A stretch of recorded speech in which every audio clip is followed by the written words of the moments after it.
मां सुमरो तालकई सदर आए आ जेको है रात उन्हीं के ना लेडीज पुलिस हुई ना कुछ भी हुयो एसएचओ डेर की जेको है उनके रात जो 1 बजे उनके घर ते हमलो कयो है चौधरी जेको तकदस पमाल कई है नजमा सुमरो के जेको है झुंडन को पकड़े गीले करे कुटे मारे खणी आयो है थाने ते माई के जेको सुबरी के खणी आया है उन्हीं के नाक खणी आया है रात के उन्हन को पुछवा उन्हीं असा के इया गाल न बुधाया त केड़े जुर्म में खणी आया हिन हालत आई उन्हीं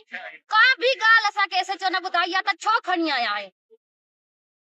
आया पुलिस वाला वो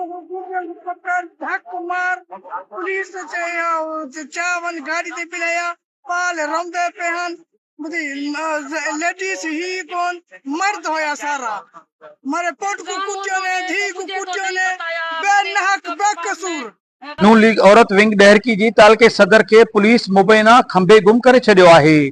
नून लीग लेडीज विंग जी जिले सदर जी अगवाणी में नून लीग जी औरत कारकुनन पारा एसएसपी ऑफिस अगियां एहतियाज कंदे मीडिया आडो पुलिस खिलाफ दायो त असांजे तालके सदर नजमा सुमरो के नाहक पुलिस खंबे गुम करे छड़ियो आहे। उन मौके ते जिले सदर हीर इलवी जो चवण हो त नजमा सुमरो के रात देर सां डहरकी पुलिस खंबे गुम करे छड़ियो आहे। पुलिस कुछ बुधाइण लाइ तैयार नाहे। एहतियाज में शरीक औरतन जो चवण हो त एसएचओ डहरकी रात पोएं पार घर में घिड़ी तशद्दुद ऐं तज़लील बाद नजमा सुमरो के थाने ते खणी वियो। हुननि चयो त पुलिस धाड़ेलनि वांगुरु असांजे घर में दाख़िल थी चौदीवारी जो तक़दुस पामाल कयो ऐं बिना लेडीज पुलिस जे नजमा सुमरो के डहरकी पुलिस खंबे